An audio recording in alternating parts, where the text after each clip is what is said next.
So here's a build plan I want to show you guys.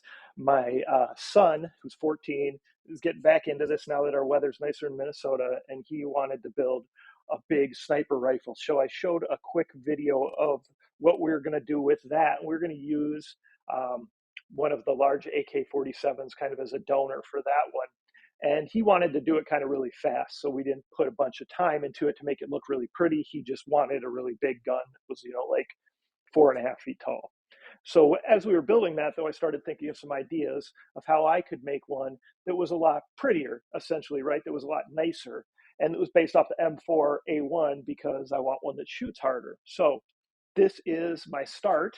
I'm going to talk to you a little bit about it, show you what I did. So I have a lot of parts around from all these different blasters. So I had two barrels from the M4a1. So basically I cut the tops or the fronts off of each of them and then was able to join them together using the rails that were already there, just using pieces of rail, right? So that's going to help keep it all joined together.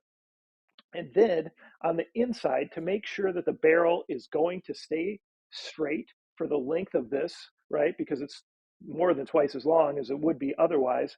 I did a couple different things. So I have this, I bought some PVC pipe, right? That's pretty thin. And the actual barrel of the blaster is this size, and that fits inside the pipe, right? So you can see that it fits in there, okay? And then these little connector pieces are just where, this is just where this barrel is actually going to connect to the actual barrel on the blaster, okay? And this is just here for, again, for, I guess I'd say stability, because that makes it have a tighter fit inside this piece, okay? So I ran this piece the length of here, right?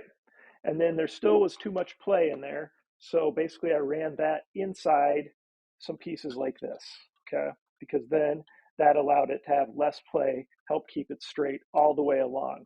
So, essentially there's, like 3 barrels inside here, okay? And that way that's going to keep this straight all the way through. So I started to prime it. This is just some plastic filler here that I'll sand off. I had used a 3D pen and had really filled it in nicely. There were just a couple imperfections. And then this plastic filler does a good job for some of those where you just have a few little grooves you're trying to fill in and that you can sand it off easier. So that's what's going on there. So after that's done, I'll just go ahead and prime it again. Again, this takes paint really well because it's just black plastic. There's no sort of anything printed on it. So I'm just priming it out because I'm contemplating painting this whole thing white with blue accents and black accents. That is probably what I'm going to do. I'm continuing to use a lot of colors that make these not look real because YouTube doesn't like that. And just because in our country, in the United States, that's kind of frowned upon to have real looking toy guns that my kid might run around with in the yard, or at least my wife says it is. So, all right. You can see here, and again, I also try to use up pieces that I've printed, so I may have additional pieces around sometimes that I didn't really have, that didn't work out for what I wanted. So put this on here, and this is going to allow me to screw in a silencer of some sort. So what I'll actually probably do in this case, right, because I could get a little coupler, but either way, that allows this piece to fit in here nicely, and then I would actually probably glue that threaded piece in there really good because most of the silencers work like this, where you're going to screw into the silencer, okay? So that's what I'll end up doing. I'll widen this out a little bit so that this piece fits in here flush, and this piece I will set up so that meets perfectly with a piece like this. So I might have to take another piece like of this, little slightly thinner, and sandwich it between the two so that you've got it nice and flush and that there's no variation in the barrel.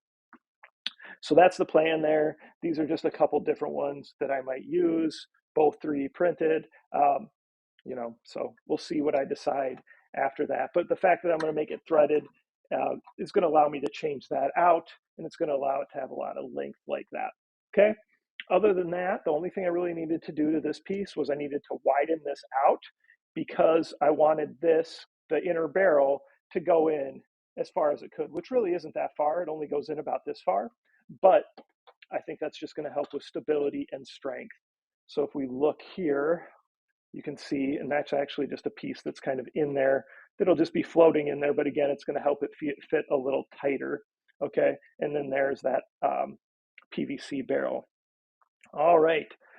Only other thing I have set up right now is this was a little, again, thumb grip stop or whatever you want to call it. This is going to allow me to put this along the bottom here. It's going to slide all the way back here. And it's really just going to, again, help maintain additional support because it's going to push up against right there. Okay. So really kind of using it for a brace, not using what it's intended for, but I think it looks nice. And I think it'll help add some stability when it's pushed up against there. Of course, probably have a foregrip will be out here somewhere. And then I have a bipod that will also be on the end of the sniper rifle. So that's the build plan, kind of long. It's, we're going to get it all painted out and then we can start putting it together and I'll show you guys the finished product and hopefully everything lines up perfect and it shoots great.